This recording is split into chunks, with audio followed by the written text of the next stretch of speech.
Bom, gente, para finalizar esse capítulo, vamos falar sobre as grandezas inversamente proporcionais.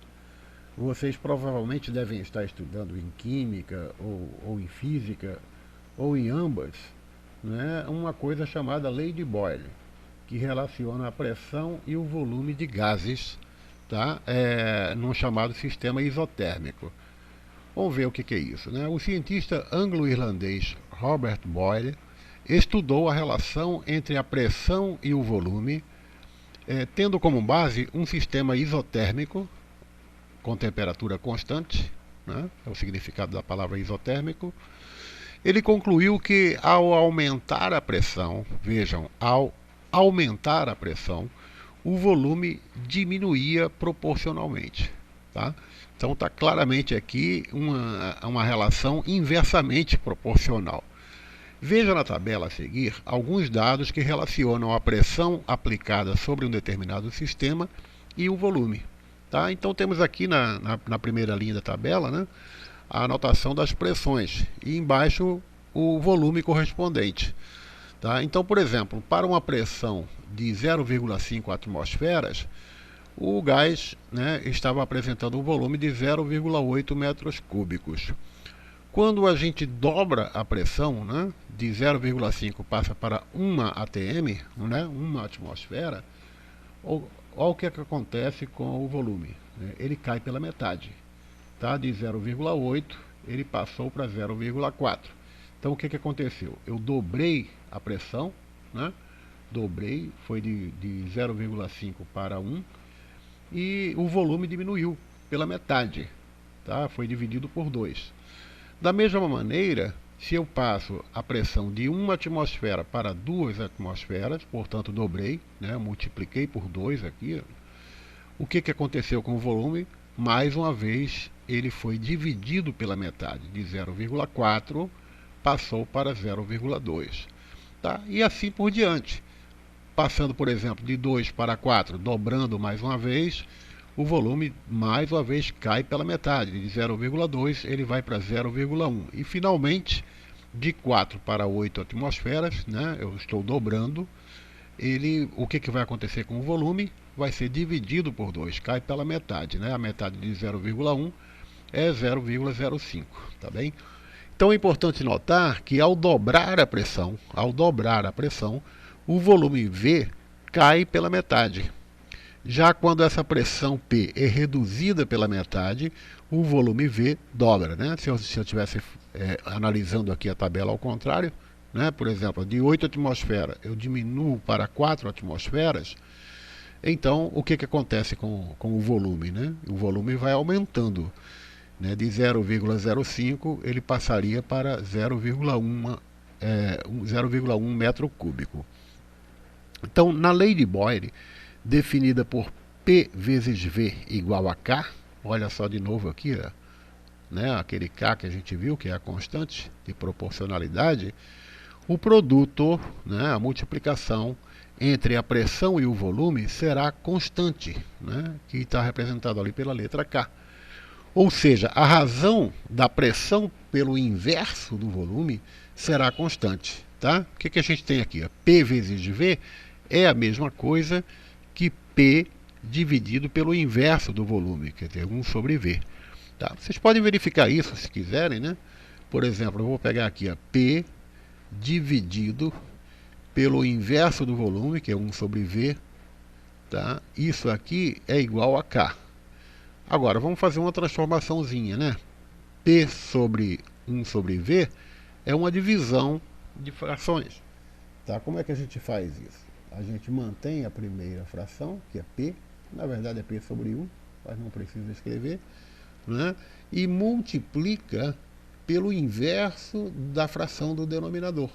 Né? Aqui era 1 sobre V, aqui vai ficar V sobre 1.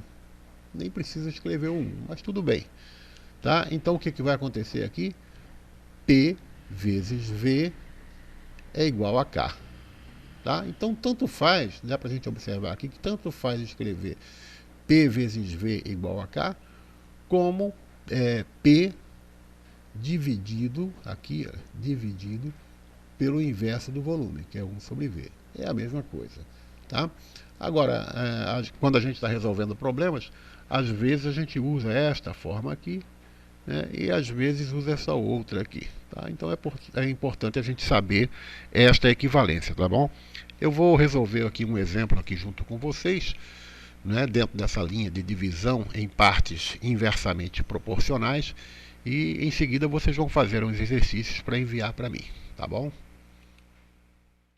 Bom, gente, este é um exemplo para o caso da divisão em partes inversamente proporcionais. Tá?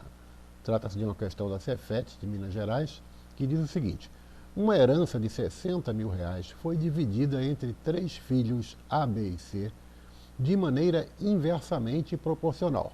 Note que quando é inversamente ele tem que dizer explicitamente que trata-se de uma divisão inversamente proporcional. Tá?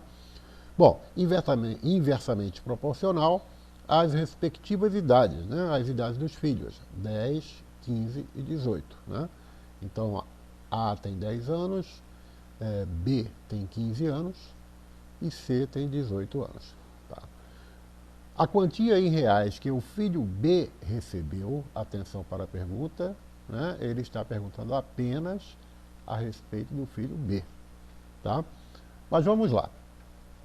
Como é uma divisão inversamente proporcional, a gente vai fazer aqui algumas considerações iniciais. Primeiro, digamos que os filhos, né, vão receber partes, que vamos chamar de A, B e C, de forma que essas partes, né, da divisão, quando juntas, se a gente somar as 3 partes, né, vai ter que dar o quê? Vai ter que dar 60 mil, né, que é a quantia que será repartida entre eles. Certo? Agora, como a divisão é inversamente proporcional, o que vai acontecer é o seguinte, olha, você vai ter A dividido pelo inverso da idade do filho A, que o filho A tem 10 anos, então o inverso de 10 vai ser 1 sobre 10. Tá? Então A sobre 1 sobre 10 vai ser igual a B sobre o inverso da idade de B, que é 1 sobre 15, tá? Que vai ser igual a C sobre o inverso da idade de C, que é 1 sobre 18. Tá? Note que o procedimento, aliás, tudo isso, né, essa razão vai ser igual a K, que é a constante de proporcionalidade. Tá? Note que, na verdade, né, o procedimento é parecido com aquele que a gente fez na divisão diretamente proporcional. A grande diferença agora está nos denominadores, né, porque agora nós temos frações nos denominadores. Mas daqui em diante o procedimento será muito parecido. Tá? Aplicando a propriedade das proporções, eu posso somar todos esses numeradores. Né? Então vai ser A mais B mais C sobre os denominadores, que são 1/10 mais 1/15 mais 1 sobre 18, né, 1/18. Tá? Isso vai ser igual a K. Bom, então estamos muito próximos de encontrar o valor de K. Né? Por quê? Porque a gente sabe que A mais B mais C tem que dar 60 mil. Né? A gente viu aqui logo no início. Então eu posso escrever aqui no numerador 60 mil. Muito bem. E no denominador? Bom, no denominador eu vou ter que efetuar esta soma de frações. Tá? Como vocês lembram, né, para somar frações a gente precisa convertê-las ao mesmo denominador. É um denominador comum. Esse denominador comum vai ser o menor múltiplo comum entre os denominadores 10, 15 e 18. Tá? Não tem jeito, isso aí a gente vai ter que calcular mesmo. Eu vou fazer aqui no cantinho, tá? Vai ser, deixa eu me ver aqui, são 10, né? 15 e 18. Tá? Eu tenho que calcular o MMC disso aqui. Começo dividindo por 2, vai dar 5, o 15 não pode, eu repito, 18 por 2 são 9. Então eu passo para o divisor 3, né? O 5 não dá, eu repito, 15 por 3 dá 5, e 9 por 3 dá 3. Vou por 3 mais uma vez, tá? O 5 e o 5 eu repito, e o 3 dividido por 3 dá 1. Agora tem que ser o divisor 5, que vai dar 1, 1 e 1, e a gente termina aqui esta operação. Então qual será, né, o menor múltiplo comum? 2 vezes 3 são 6, 6 vezes 3 são 18, e 18 vezes 5 vai dar 90. Tá? Então o MMC é 90, eu vou escrever aqui, né, 90, vai ser o novo denominador comum. E para numerador, o que eu vou fazer? Eu pego 90 dividido por 10. 90 dividido por 10 vai dar 9, eu vou anotar aqui para não esquecer. 90 dividido por 15 vai dar 6, né? É 6? É, 6, anoto aqui para não esquecer. E 90 dividido por 18 vai dar 5, tá? Agora, eu faço 9 vezes 1, esse 1 aqui, né? Vai dar 9. Mais 6 vezes 1 vai dar 6. Mais 5 vezes 1 vai dar 5. Tá? Eu estou trabalhando com os denominadores.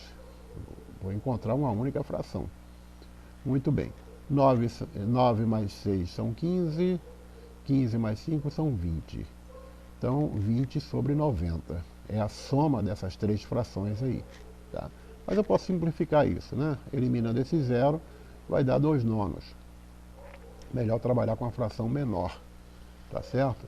Então, prosseguindo aqui, né, eu tinha colocado o 60 como numerador, e no denominador vai ser 2 nonos, tá? Que é a soma daquelas frações ali.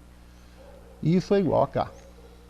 Bom, agora eu não tenho mais letras, só tenho números, né? E 60.000 dividido por 2 nonos, eu posso reescrever isso aqui como 60.000, né, 60.000, vezes o inverso de 2 nonos, que vai ser 9 meios. Tá? É a mesma coisa. E isso vai ser igual a K. Simplificando esse denominador, 2 dividido por 2 dá 1. E 60.000 dividido por 2 vai dar 30.000. 30.000. E 30.000 vezes 9 vai dar 270.000. Portanto, K vale 270.000. Tá? Esse 270.000 aqui é uma constante, tá? Não significa 270.000 reais, não.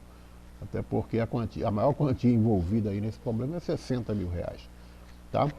Muito bem, esse valor, 270.000, é que vai nos ajudar a descobrir o quanto cada um vai ganhar. Especialmente o filho B, né? Que é o que o problema está pedindo. E como é que eu vou fazer isso? Bom, aqui em cima, voltando aqui, olha, dá uma olhadinha aqui. Eu tenho A sobre o inverso, né, da idade, que deu 1 sobre 10. E aqui eu tenho B sobre o inverso da idade de B, que vai dar 1 sobre 15 aqui no denominador. Tá? Então é essa fração aqui que me interessa. Eu nem preciso me preocupar com as outras. Tá? Se o problema pedisse, tudo bem, mas ele só está pedindo no B, a gente vai fazer somente com ele. Tá? Então, olha, B aqui, voltando aqui, B sobre 1 sobre 15 é igual a K. Então eu vou colocar aqui embaixo agora. Tá? É B sobre 1 sobre 15 é igual a K. Só que K, a gente já descobriu que K vale 270.000. Então eu vou escrever aqui, 270.000. Tá? Muito bem. E B dividido por 1 sobre 15 é a mesma coisa, tá? Isso aqui é a mesma coisa que B vezes 15 sobre 1. Ora, 15 sobre 1 é 15. Tá? E isso é igual a 270.000. O que acontece aqui? Que para a gente descobrir o valor de B, que é exatamente o quanto o filho B vai ganhar, basta a gente pegar esse 15 aqui, né, e passar para o outro membro dividindo. Tá? De forma que B vai ser igual a 270.000 divididos por 15. Tá? O resultado desta operação aqui é que vai nos dizer quanto B vai receber. Tá? Se vocês quiserem, vocês podem efetuar essa divisão, tá? Mas eu já fiz antes e garanto a vocês que B vale 18.000 reais. 18.000 reais, tá? Vou botar duas casas decimais aqui, tá? Que isso corresponde, aí nas opções, né? Corresponde à letra C, 18 mil reais, tá aqui, tá? Então essa aqui é a nossa resposta, tá certo? Isso aí, vamos fazer outros exercícios. Aliás, eu vou passar uma sequência de exercícios agora, tá? E vocês vão enviar as respostas para mim.